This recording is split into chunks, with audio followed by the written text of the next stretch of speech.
Hi Lokesh, shall we start? Yes, sir, we can start, sir.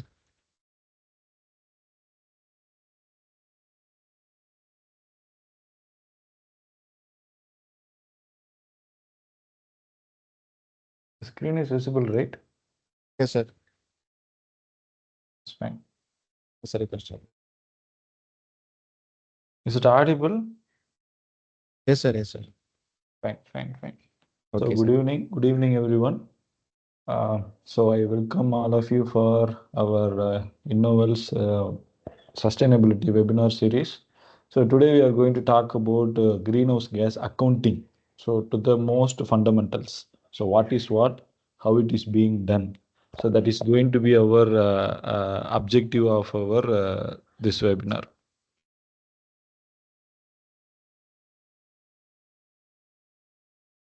So it's about myself. Saravanan Jayaparathi, basically IGBC AP and lead GA. So previously, I have had academic experience for around 8+ years, NPTEL courses, handful of review articles, and hold 6 Indian patents. So pursuing PhD currently at NIT Warangal in Department of Civil Engineering, and currently working as senior sustainability engineer, low carbon strategies at Innovel. So this is our webinars pathway. We have been offering a monthly webinar on emerging sustainability topics since last April. So first we started with the decarbonization with the carbon sequestration technique. Then second one was about measurement of embodied carbon of building materials. What all the tools are there, starting from a mobile app to the full-fledged software we had. Then third webinar was about capacity building, like how we can become accredited professional by IGBC. And today it's going to be about GHG accounting. So tentatively, our next webinar will be about whole building life cycle analysis with the theory plus practical demo. So tentatively in the last week of August.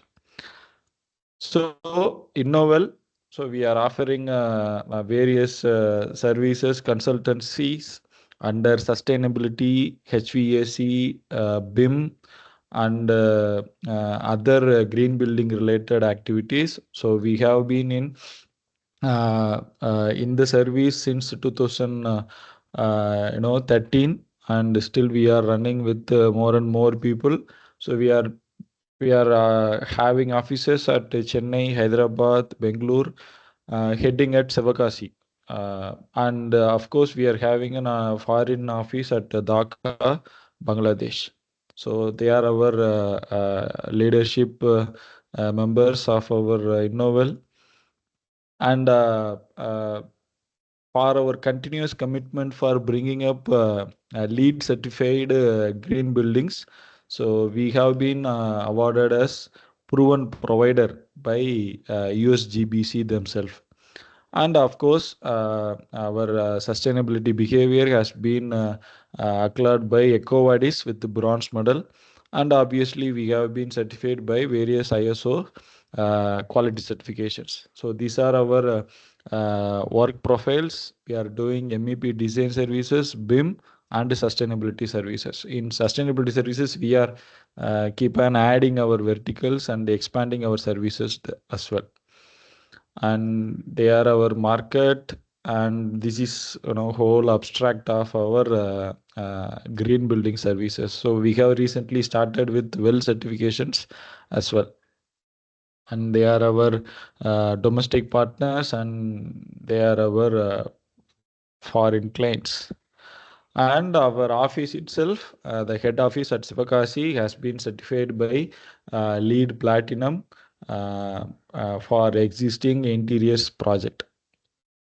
So in case of any sustainability or MEP or BIM services, you can contact. And yes, so this webinar is going to be about these 4 slices. GHG accounting is fine. GHG is very old and familiar term for all of us. So we are hearing this greenhouse gas or greenhouse effect, these and all since school days. So now we are going to account it. So we are growing so that issues around GHG also have been growing. So we are here to learn about how to account them. So in the second slide, we will be talking about protocols and standards for GHG accounting. Then in the third slide, very important, how the measurement technique is happening. So what is actually being done under the term of accounting of GHG. So that we will see in the third slide, and finally we will see completed reports of GHG emissions, right, as case studies. So before proceeding, we shall just rewind with this particular. Lokesh, is the audio in the video is audible? No, sir. Audio is not able to hear, sir. Only the video part is running, sir. Okay, fine, fine, no issues, no issues. I can explain.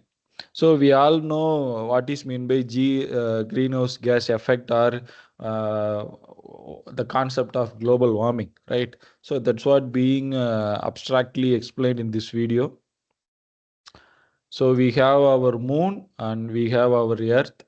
So in the moon, we have the temperature variations, from -80 to -170 during night time. And similarly, with respect to Earth also, we would have that kind of temperature variations. So during the daytime and during the night time, right? So, but -89 degrees Celsius and all is not bearable, right? So what happens? Our atmosphere protects the Earth from getting cold during the nights. So how it is being done? With the help of certain gases exist in the atmosphere. So during the daytime, it filters, it acts as a filter, so that harmful gases are getting filtered. During the night, the reflecting infrared is again getting redirected back to the Earth, so that the Earth keeps warm, so that we are not getting cold all the time. So what is happening with that?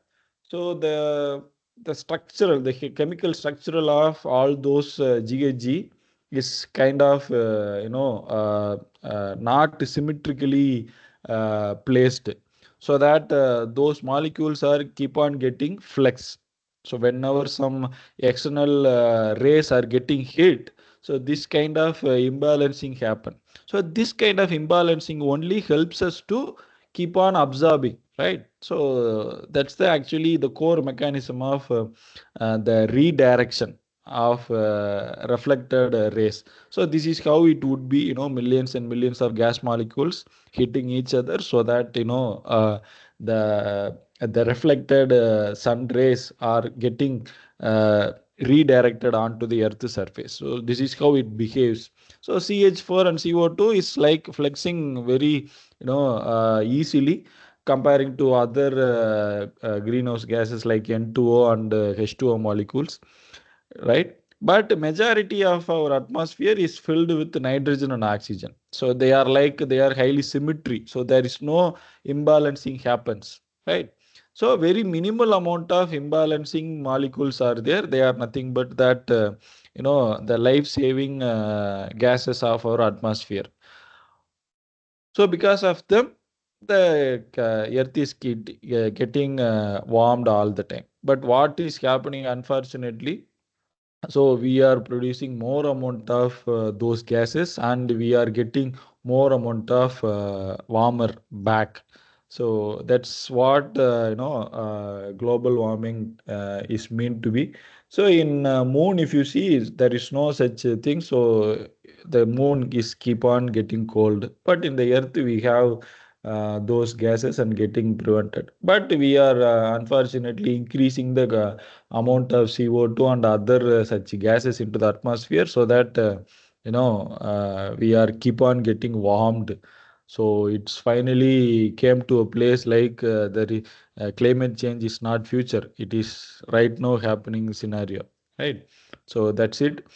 uh, we will talk about what is and why it is. right? So before going into the actual the definition or what is meant by GHG accounting, we should know the big picture first. So I always believe that without knowing the big picture or the broad history, we can't able to place ourselves exactly where it should be, right?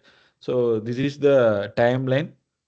So in 1972, first ever world conference happened for environmental concerns. So at Stockholm, then it continued as World Conservation Strategy in 1980 as again another conference.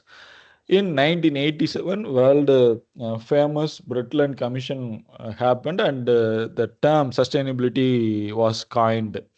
So after that incident, 1992, the Earth Summit happened. So it was not the very first Earth Summit for the environmental concern, but still it is very important one because it was the largest one at that time. So more than 150, 170 plus country members were participated in that conference, and made resolutions or made contributions regarding the environmental protection.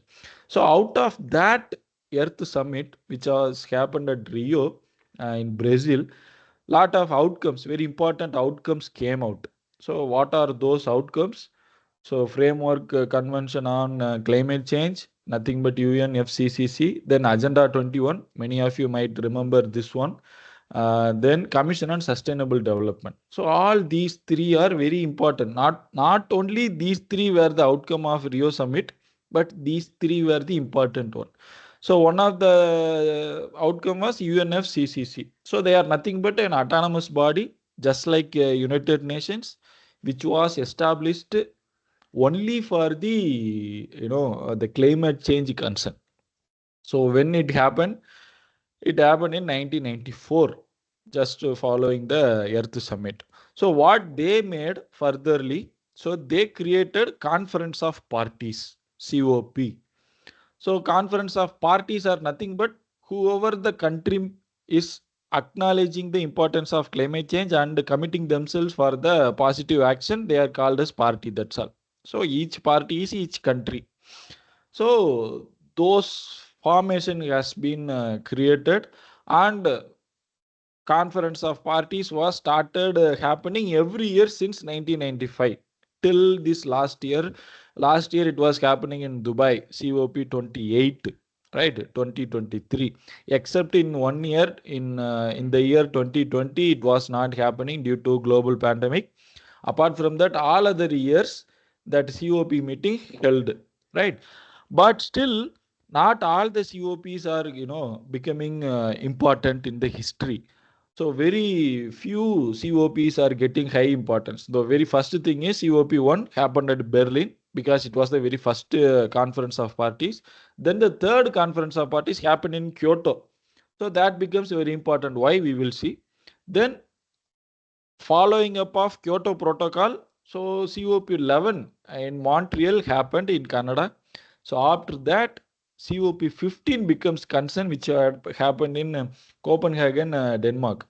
Then very, very famous COP21, which held in Paris in the year 2015. And recently, COP28 happened in Dubai last year. So why these are very important? So Berlin, it was a very first COP meeting. In there itself, they called for a stronger commitments from developed countries to reduce GHG emissions. So it was about, so you people are showing grown up so quickly, so you people come forward for the positive reaction. So that was the very first moment, and they were concerned about GHG. Then in COP3 Kyoto, they were resolution like aimed to reduce GHG emissions by 5% below 1990 levels by 2012, which means during the 1990s there would be some amount of GHG emissions across the world. So that has to be reduced by 5% by 2012. That was the scenario happened. So by following up this, what initially immediately emerged was GHG protocol was launched in the next year 1998. So by the World Resource Institute and other important bodies. So this GHG protocol is the supplier of all the standards regarding the GHG accounting or GHG related anything, right? GHG protocol. So that was happened in 1998. So next to the follow-up of Kyoto Protocol, Montreal Protocol happened in 2005. So they were talking about what happened with respect to the earlier 5% reduction. So they discussed about that. And they were releasing some important GHGs which has to be reduced specifically. So Montreal Protocol again very important because they gave the list of GHG to the specific to be reduced. So the next is COP15 at Copenhagen. So they acknowledged to the need to limit global temperature rise below 2 degrees Celsius. So it's not only about the GHG and accounting and all. It's like we have to reduce the global temperature below 2 degrees Celsius. But still there at the COP15, no binding agreement happened. So that binding agreement happened in the COP21 in 2015. So their people, which means countries that all the parties, they agreed to reduce the global temperature by 2 degrees Celsius and complete to 1.5 degrees Celsius at the end of the century, which means 2100. So by 2050, they want to reduce the global temperature by 1.5 degrees Celsius. So that is the ultimate goal. So this Paris Agreement laid the pathway of the emerging topic of GHG accounting today because they introduced one phenomena called nationally determined contributions. So they started monitoring and reporting all the agreed parties' behavior regarding this particular aim. For example, if India committed themselves as okay, we are also in support of this 2 degrees Celsius reduction program. Okay, so what India is doing, so that has been monitored by that NDC. So we can able to see how India behaves with respect to that nationally determined contributions. So that's a website we can see Climate Watch. So there all the countries global level GHG data is being displayed and it is keep on being updated every moment. So we can able to see from this dashboard. So India is responsible for how much total emissions. So with respect to in terms of CO2. So emission per capita, emission per GDP. So what about the cost? So all those things we can able to see from this, right? So this website also account for their continuous commitment towards achieving that net zero. So along with this Paris Agreement, some countries volunteered themselves with net zero goals also. We are going to become energy wise net zero, water wise net zero, solid waste wise net zero by so and so years like that. So similarly, we also committed ourselves. So post Paris Agreement that by 2070 India will become net zero energy country by 2070. So it's a kind of a long goal, but still each and every year we have to do the part, the contribution, so that only by that 2070 we can become net zero. So that and all are like serious commitment, right? So every year we have to initiate and accordingly we have to do the actions. So what are the things that we have to do is LTS and NDC. So LTS is nothing but long-term strategies. So you can simply Google it, India's long-term strategies for GHG reduction. So if you put, we will get some PDF. So we can able to see what are all the long-term strategies India is working towards so that to achieve this Paris Agreement. So from that only, emerging business is happening, sustainability reporting is getting mandated, and greenwashing is getting banned, and product environmental declaration is getting mandated. So all these things are happening only out of those long term strategies only. So right, so this is the very huge big picture. So okay, in India, how much amount of GHG is there currently? So from the 1991 till 2021, we can able to see how much amount of tons of GHG has been emitted. So which sector contributed more? Energy sector. Next is agriculture. So energy sector is nothing but energy production. Agriculture is all sort of agriculture related activities. Produces, cultivation, and supply chain. So how it is being distributed also. Next to the agriculture only, we have the industrial processes. Apart from industrial process, very limited amount of GHG is emitting from waste management practices and land use change practices. Right. So agriculture seems to be very important still regarding the GHG emissions of India, right? So why we need to talk about GHG accounting? So now we have know the big picture, right? So this is it. This is the entire big picture.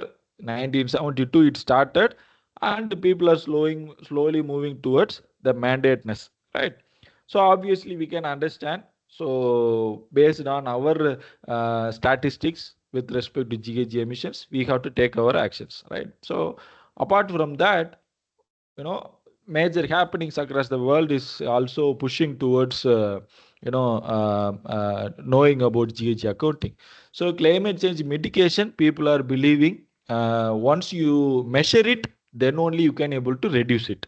So that's the sole formula. So without able to measuring it, you can't able to reduce it. So GHG accounting becomes important investment across the global countries. So we can see that global carbon market was valued at USD 277 billion in 2020. So it's like a very huge forecasting. So regulatory complaints. So many countries, especially started from developed countries, one important thing is whenever we talk about developed countries with respect to GHG emissions, so European Union will come front and USA will come at the back only because unfortunately they have withdrawn from the Paris Agreement, right? So that was happening due to during in Trump's first period, right? Now it is Biden is happening and is going to end in this November. So we don't know what Trump will or what the next president of America will have regarding this Paris Agreement, whether they will revive or they will, disappoint us. So European Union is being the front leader in all the good initiatives regarding the climate and the environment. So European Unions has been mandating the GHG reporting by the major companies and businesses. So then stakeholder transparency. So once you having a business worth of some thousands of crores are getting listed as top number of companies by your nation or world magazines, so you and your related stakeholders becomes highly responsible for your environmental footprint. So when you are posting your quarter wise profit or quarter wise business related details, you are also supposed to publish how much amount of environmental footprint you consumed for the last quarter also. So starting from the tech giants Apple, Samsung, Google, they are supposed to publish their sustainability reporting. So in that sustainability reporting under the environment category, GHG accounting and GHG related reporting would be a important part. So based on their accounting results only, they would announce how I am going to rectify it or how I am going to balance it. So that's what the concern nowadays. Then operational efficiency. So people are actively manage and plan for climate change. See an average of 18 percentage higher return on investment. So it's again people are seeing all the environmental conscious things in the perspective of business. So when you are having or when you are dedicatedly publish GHG accounting of your business, your investment flow is being promised. So that's what people are telling. So when you are not environmentally conscious, people are hesitating to invest in your business. That's the outcome. So because of all this global shifting, we as a stakeholder, right? We may work as a manager or a consultant or engineer in different firms. So we are supposed to know about it, so that whenever something happened in your firm regarding sustainability reporting, you can able to connect and you can able to act responsibly, right? So what is GHG accounting? So the accounting involves 4 steps, starting from the boundary setting, very importantly, boundary setting, then collection of data, then calculating emissions, then finally verification and publishing the report. That's it.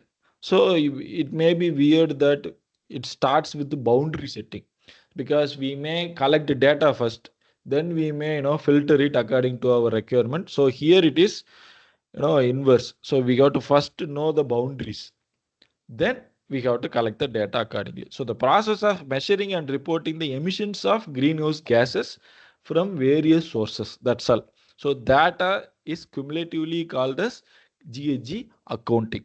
So what are all the gases that we are going to worry about or concern about? So these 7 major GHGs are there. So if you see the subdivisions, HFCs, PFCs and all are having more subdivisions. So we may have some 20 to 30 GHGs would be there. So cumulatively, we are summing up into some 6 or 7 major GHGs like this. So top by CO2, then methane, then nitrous oxide, then other stuffs are there.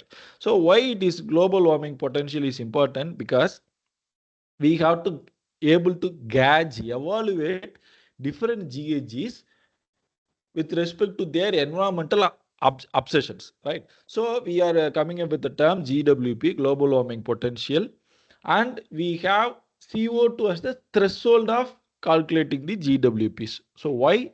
Even though 7 or 6 major GHGs are there, why we have CO2 as the threshold? And with respect to global warming potential also, we can wonder, CO2 is only one, then methane and all are going more numbers. But still, why CO2 is being as a threshold? Because CO2 is highly abundant in our atmosphere. All other gases are comparatively lesser quantity, and they are not going to exist in the atmosphere for a longer time comparing to the CO2. CO2 has atmospheric lifetime for hundreds of years continuously. So you just imagine, we are supplying more amount of CO2. At the same time, all the CO2 are going to sustain in the atmosphere for hundreds of years. On the other hand, we are going to supply very minimal amount of what to say, nitrogen trifluoride, but they are going to exist in the atmosphere comparatively lesser period. So which one has to be worried more? Obviously, CO2 is going to be worried more, because we are supplying it with our man-made activities more into the atmosphere. So CO2 is being taken as the threshold gas for calculating the global warming potentials and the GHG accounting. In GHG accounting, even though it's mentioned as GHG, we would convert all the gases amount into the equivalent of CO2, and finally we will report, right? So mostly we would report in 2 terms, in terms of CO2, in terms of methane, right? So why methane comes? So we saw that India's second largest contributor of GHG is agriculture. So in the agriculture activity, CH4 is subject to getting emitted in more amount. So that's the same case for the entire globe. So agriculture is being the very largest activity which lead to GHG emission. That agricultural methane becomes the top contributor. So we are sometimes report our GHG emission in terms of CO2 as well as CH4 also. So what are the key principles? So we may have a lot of different methods to follow to quantify the GHG, but still all the methods has to follow these principles without fail. So who gave these principles? As I told already, GHG Protocol. They are the standard suppliers for the GHG related activities. So they gave these 5 key principles. So your accounting process should be transparent, it should be consistent, relevant, complete, and accurate. So these 5 things has to be maintained. Transparent in the sense all the inclusion and the exclusion of the activities should be reported. No matter you are including or excluding anything from the GHG accounting process, that has to be reported. So that transparency is the very, very mandate things. Because it's like it's your company, you can say whatever you say, right? You can. It's not that. So we have to abide by these principles. Second thing is consistency. What is mean by consistency in the sense? Like unit of proportion or method of accounting the GHG emissions has to be consistent. We will see what are the methods are there. So if you take one company, for that company entire GHG accounting has to be followed same method of calculation. So that is what the consistency. Then relevance. Relevance to what? So for whatever GHG accounting process you go, it starts with objectives. For what I am doing this GHG accounting? I am going to publish this GHG accounting report in my website for what? For the contribution of national determined contributions, or for getting more investments from my stakeholders, or for whom I am doing it. So accordingly, the reporting of your concerned GHG emissions has to be there. So that's what people are telling us relevance. So based on your intended objective, all the concerned emissions has to be accounted. Then completeness, which means nothing but all the sources and sinks within the defined boundaries has to be come into the picture. So because we saw that starting with setting boundaries, right? So once you set the boundaries, within the boundary all the emission sources has to be accounted. Then accuracy is in the calculation, is in the heart of calculation. So for the calculation, two important elements are activity data and emission factor. So what are they? We will see. Activity data and emission factor has to be accurately referred from the standard sources. That's what accuracy means. So whatever objective you are doing your GHG accounting, it has to follow these things. Then key terminologies we will see one by one. Emission factor, activity data, direct measurement and modeling. Emission factor is nothing but we will use some number to multiply with the activity data so that we will arrive at the final GHG emission. So it can be sometimes activity data can be referred from the data or some logbooks. Sometimes people measure it with some instruments and sensors. Sometimes when both the activity data and the direct measurements is not possible or is not available, people go for modeling. What if this particular company might have produced GHGs based on some simulations, right? Then protocols and standards. So as I mentioned already, greenhouse gas protocol established in the year 1995 or something is the sole proprietor of all the GHG related activities. Along with that, ISO, International Standard Organization, also released supporting guidelines for the quality aspects. So we can able to see GHG protocol is having the standards and things for companies and organizations. For country level and city level, they are having some standards and procedures, right? If you take ISO 14064 series, 3 parts are there. Part 1 talks about organization level quantification reporting of GHG emissions. Part 2 concentrates on project level, right? It's like time period, not for the entire operations, for a particular activities for a particular time period. Part 3 of the ISO 14064 talks about validation and verification of reported GHG emissions, right? So both GHG protocol plus ISO series go hand in hand, in coming up with the very reliable GHG accounting data. So both are being used, and so that's what being mentioned in the key principles. So whatever you do, it has to be consistently maintained, right? So if you are using GHG protocol standard, the entire process has to follow that. If it is ISO, it should be ISO. It's not like you can refer part 1 from this one and part 2 from ISO. So there should be some consistency, right? Then emissions measurement technique, that's the core one. So these are the 7 steps happens behind the GHG emission measurement. First thing is boundary establishment, I told, right? So though there are two boundary establishments are there. One is organizational boundary, second is operational boundary. Then once the boundaries are defined and clear, we will find out emission sources. What are all the sources are potentially susceptible to emit the GHG?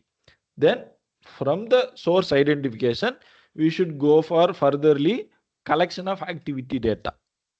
Then once the data is available, we we now move to selection of emission factor, appropriate emission factor. Once both activity data and emission factor is ready, we can calculate by multiplying both of them and summarizing all together. We will get our consolidated GHG emission, and we can report it as per the requirement or the template available. Right. So we will see one by one. What is the organizational boundary?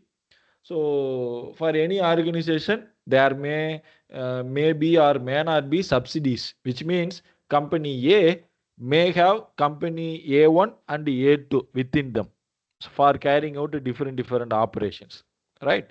So in that conditions, how to establish them with as boundaries? So two concepts are there: equity approach, control approach. Equity in the sense amount share. So how much amount of share the parent company hold in the subsidy companies, accordingly the weightage will be there. Second way, control approach. So two different control is there: operational control, financial control. You may not have a financial control over a sub company, but you may have operational control, right? So what is mean by operational control? So in case the parent company having 100 percentage control over the operations of the subsidy company, means that is operational control, right? And they are like authority to introduce and implement operating policies, that is called operational control. Financial control means ability to direct the financial and operating policies.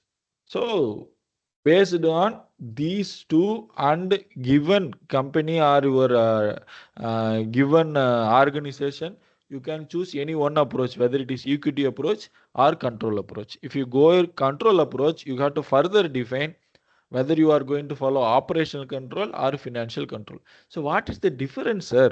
So okay, I go with the equity approach. So how it is going to be? So this is the pathway. So we have to finalize the approach. Then we have to go for the operations. What are all the physical operations are happening within the organizations? Whether it may be a processing of any product, or it may be just service based activities. For example, if you take Wipro is a company.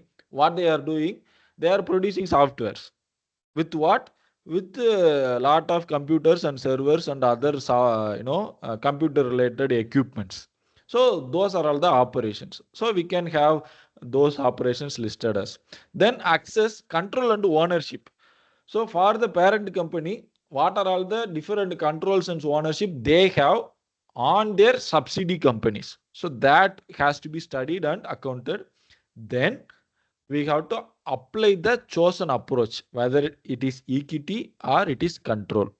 So once that is being applied, we can document the boundary. Once the boundaries is fixed, during the entire study period, that accounting period, for example, we may have a GHG reporting for Google for the period of 23-24 financial year, they may say. So that is the period within which the chosen approach has to be maintained, and all the listed operations and controls and ownerships and all has to be monitored and updated. Because during the financial year, Google may buy some other company newly also. So that new ownership also has to be accounted and monitored. So that's what being review and update. So what is the difference between equity approach and control approach? So you see the table column, you can understand. Equity share based on ownership, percentage of how much amount is being owned. Financial control means direct financial policies to gain economic benefits. If it is yes, 100% of GHG emissions has to be accounted. If it is no, nothing should be accounted. If it is a joint venture, how much amount of, again, how much equity is there, based on that percentage sharing will be there. Similarly, operational control, if it is there, 100% accounting. If it is no, no percentage of accounting. Let's see with a simple example. So we are having Innovel Engineering Company.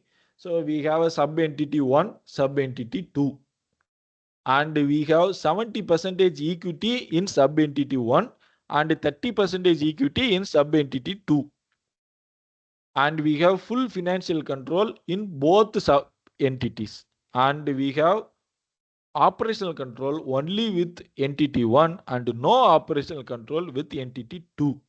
So what is happening? Yearly sub entity 1 emits 10,000 kg of CO2. Sub entity 2, 5,000 kg of CO2 it is being emitted. So now we have to calculate the emissions based on different approach. Equity share, how much? 70% for entity 1, 30% for entity 2. So how to calculate? 70% into 10,000 plus 30% into 5,000, right?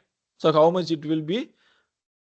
7,000 plus some 1,500, 8,500 kg CO2 per year. Financial control, both financial control is there. So here 10,000 kg, here 5,000 kg. So both has to be added, 15,000 kg it will be. If you go for operational control, only 10,000 kg has to be accounted, that sub entity 2, no, nothing is coming under your operational control. So this will be the final emissions. So if you follow equity share, it comes as 8,500. Financial control approach 15,000. Operational control 10,000. So you may ask here, sir, each approach gives different value. Which is correct or which has to be followed? You should understand one thing. We are dealing this example from the perspective of Innovel Engineering Company. Same way, there will be a perspective of sub-entity 1 and another perspective from sub-entity 2 also. So, whatever is being shown here, whether it is 8,500 or 15,000, it is the share of Innovel. Same way, if you follow equity share, we will get 8,500. Similarly, entity 1 and entity 2 will get their own emissions accounting. So it's not like something is coming up with a smaller number, some approach is coming up with a bigger number. It's not that. So whatever you do, the remaining part will be complemented by your the another partners. So another shareholders or another control owners. So that's the meaning, right? So if you want to choose equity throughout the process for the entire company's GHG accounting, you should follow the equity share, right? So then operational boundaries, very important. Scope 1, we are talking about as direct emissions, which is happening within the site of the organization. Then scope 2, indirect with respect to purchased emissions, electricity. Scope 3, other indirect emissions, right? So once we set our organizational boundary, we have to understand the operational boundaries, which are categorized into 3 different emissions: scope 1, scope 2, and scope 3, right? So we can understand from this picture what is mean by scope 1. It is direct on site, right? The reporting company emits on site. So it may be from company facilities and company vehicles. So whichever is happening, supposed to emit some GHGs, right? So you may ask, sir, we are using air conditioner in our office. Whether that the air conditioner supposed to release some, HFCs or CFCs, whether that would come under scope 1 or scope 2 or scope 3. So we will see here. So we can able to understand fugitive emissions. Where is fugitive emissions? Scope 1. Stationary combustion, mobile combustion, process emissions, fugitive emissions. So that fugitive emissions we will see refrigerant leak. Nothing but air conditioning and other refrigeration system. So that and all are coming under scope 1, direct emissions. So scope 2, indirect emissions, purchased electricity and steam and heating and cooling. So with respect to Indian condition, the third and fourth may not be applicable. We don't purchase any heating or we don't purchase any cooling, but we may purchase electricity, right? Electricity is nothing but we are using electricity, right? In our office we use electricity. How the electricity comes? There somewhere else a lot of amount of coal is being burnt and a lot of CO2 has already been released, and because of that we are getting that electricity. So that comes under indirect emissions, not happening on site, somewhere happening in the thermal power station, right? Similarly, scope 3, indirect. So service goods, capital goods, fuel and energy related, upstream transportation, waste generated in operation, business level, travel and employee commuting and all this. Similarly, indirectly downstream. So we may able to understand one thing. In our company, on site, some emissions are happening with actual activities. For those actual activities, we are supplying in some raw materials from outside, right? Those raw materials are coming after a lot of process and travels and reaching to us. That is scope 3, indirect upstream. Same way, once we activate all the raw materials and release the final product outside, the from the factory or from the office, some goods or services is being communicated to the customers. That is being called as downstream activities. So there also some travelings are coming in, wastages are happening, and other gas emissions might be happening, right? So those and all are called downstream activity. So all these together forming an operational boundaries for a company. So if you see scope 1, we own everything and we have control, and obviously there's an influence. If you see scope 2, we don't own it, but we can control it. Nothing but current. We are not owning our current system, right? We are depending on somebody else, but we can control it. We can switch on, switch off, all those things, and influence is there. But if you see the scope 3, very, very important and crucial one, we don't own it, we don't able to control it, but still that will influence us because it is called indirect emissions, right? Happening in upstreams and downstreams. So which one is happening first? Four different scenarios are there: direct scope 1, indirect scope 2, indirect scope 3 upstream, indirect scope 3 downstream. Which happens first? We can see that scope 3, indirect upstream happens first, then scope 2, indirect electricity is happening next, then we have scope 1, direct to the next. Finally, scope 3, indirect downstream happening. So it's all like past tense, present tense, and future tense. So we can understand in that sense, right? So right now we are doing something and we are emitting some amount, means that is direct scope 1. But for us, we are using some electricity and all these things, means it's already happened in the past, right? Same way, once we complete our process and we release our product outside, so that is future. So in that sense, we can understand these three scopes of GHG emissions, right? So once we define the organizational boundaries and method of approaching, we should understand and define the operational boundaries. So what are all the activities are there under which scope, we have to list it. So like this, we have to initially establish some master data sheet, and with respect to our own investigated company, we should generate the mapped activities under each scope. Scope 1 direct, scope 2 indirect, scope 3 indirect upstream, scope 3 indirect downstream, like that, right? So that is nothing but identification of emission sources. So once emission sources are identified, we should collect the activity data. So what are the activity data? Energy use, transport, process, waste management, all these things. What is the data? Exact data. Energy use, we see fuel consumption and electricity consumption. Fuel consumption means whether it's a natural gas or diesel or gasoline used in vehicles, boilers, generator, etc. So how much amount of fuel is being used by your company for 1 year period?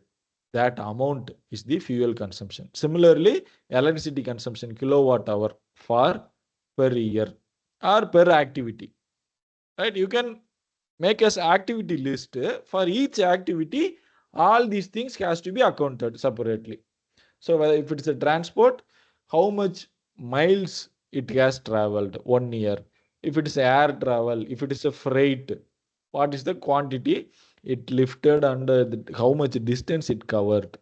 So all those things. Similarly, for industrial process, waste management, purchased goods and services. So from where we can get all these data? We can use utility bills, fuel receipts and logs, procurement systems. So if a company, there would be some like ledger will be there, right? Stock register, we can say, right? So all those things, from that we can get these activity data.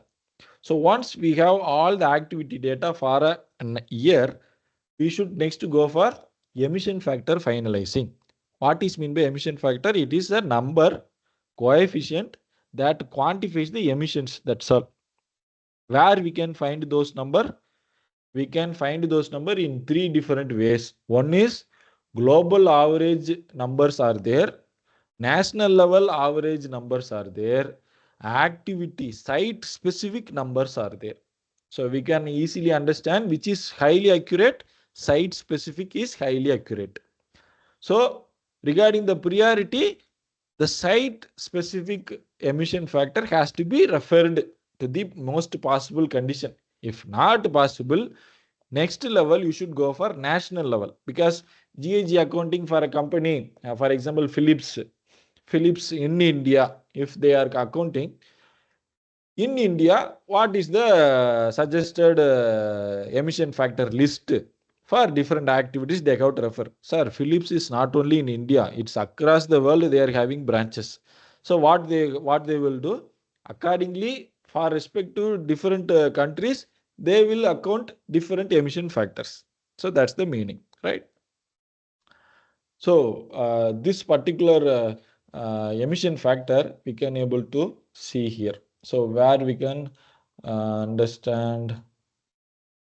Sorry.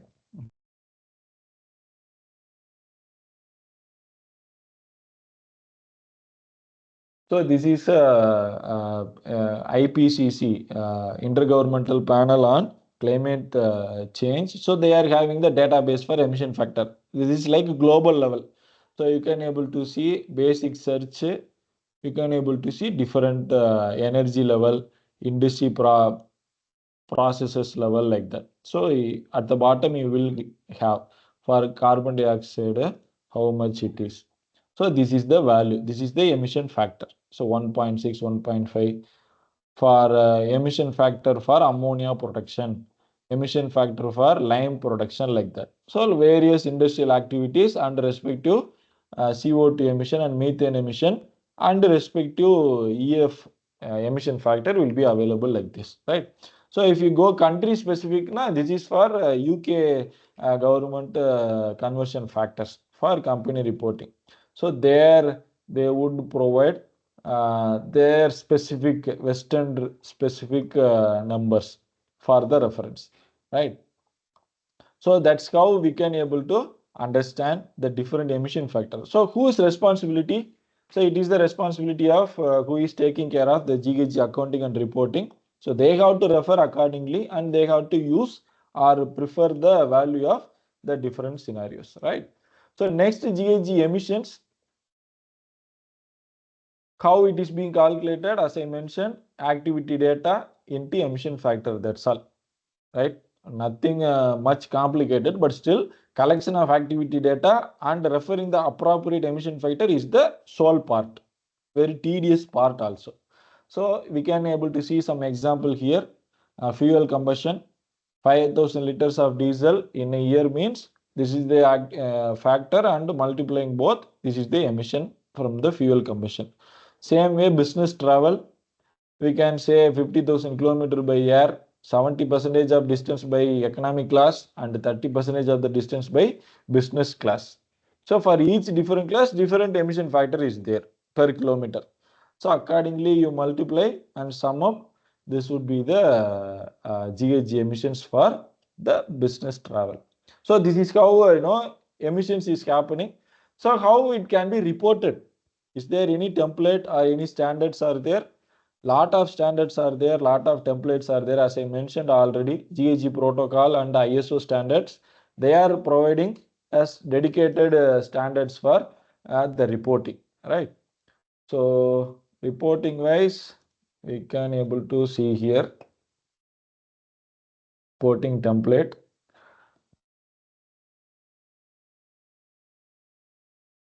So it's like a shell. So we got to fill all the informations. So CO2, this is like a summary, right? Base year. Base year means you may have like a threshold. Now it is 2024 means I want to keep 2023 as a base year. So that from the base year for the next year, I want to track the change of GHG emissions. I want to reduce by some 2% of the base year, like that we can mention. So that is the base year, the threshold, right? So what are the different directions and all those things. So if you complete all these things, we can understand the activity data. Then you can go for the calculation. So this is another GHG inventory report for only scope 3, right? So this is provided by GHG protocol. So this would be somehow crisp and understandable. So category 1 under scope 3, upstream and downstream, different categories are there. You have to enter here. It is like a summation of data. So all the different gases and their emission values. So again, so activity wise, how much it is there. So like this. So this is the report. This is not a calculation sheet. So you should understand that this is a report. So final values are presented in different forms. That's all. So you should understand. It's a reporting, right? So how that calculation sheet may look like. So I can able to show you one thing. It is from the so yes. So this is how the sheet may look like, the calculation sheet. So identification of emission sources and their category, breakdown of activity. It's a company, right? So we can able to see like this equity or operation, how much is there. So all these things. So individual wise.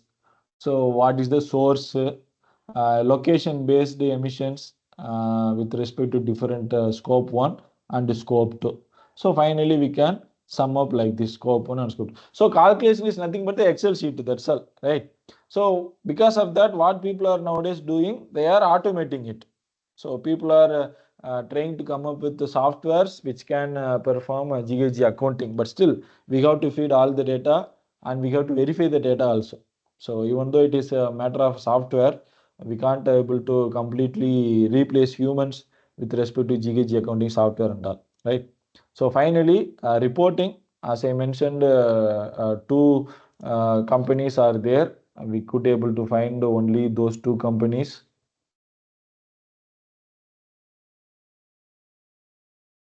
Siemens. So once you see the report, you can understand what we have just gone through, right? So for chapter one, as you see, organizational description, then they are defining organizational boundaries, then reporting boundaries, that is nothing but scope one, scope two, scope three. Then inventory. Inventory is nothing but activity data. So inventory sometimes also include activity data plus emission factor, right? So then finally performance tracking reduction projects, right? So here Siemens, as it is a MNC, so they are having locations across the globe. So we can able to see emission sources by locations. Almost in all continents except Australia, they are having outlets. So space wise, equipment wise, so they are calculating. Then this is a boundary, whether it is a scope 1, scope 2 or scope 3. So what they are telling, GHG scopes, all the three scopes they are covering, right? And they are describing and they are mentioning, right, what are all the different activities are there. So like that.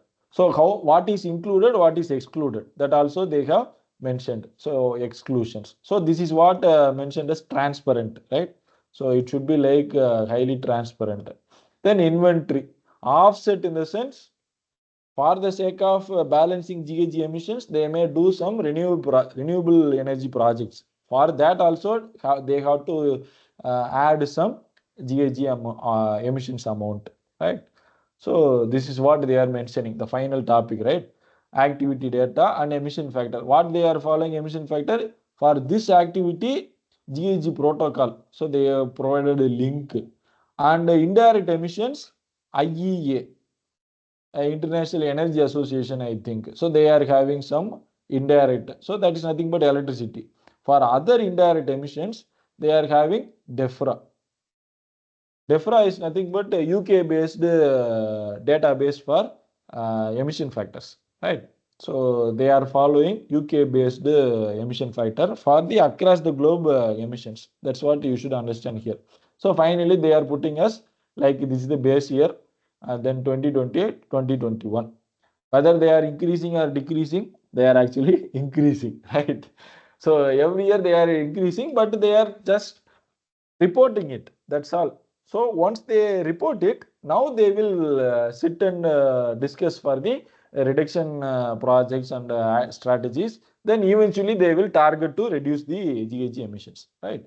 So that's it. So it's a detailed comparisons. So this is how it would be any typical GHG report would look like. So I hope all the four slices have been covered, and these are the references. And any questions, you may please ask now.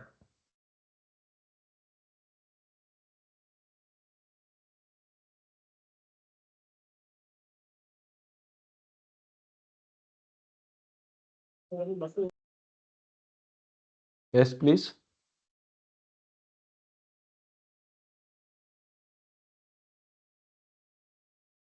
So Lokesh, can you please share the feedback link? Yes, sir. I will share, sir. So participants are requested to please share your feedback before leaving, and you can express your expected topics for the webinar series also, so that we would consider in our upcoming webinar sessions.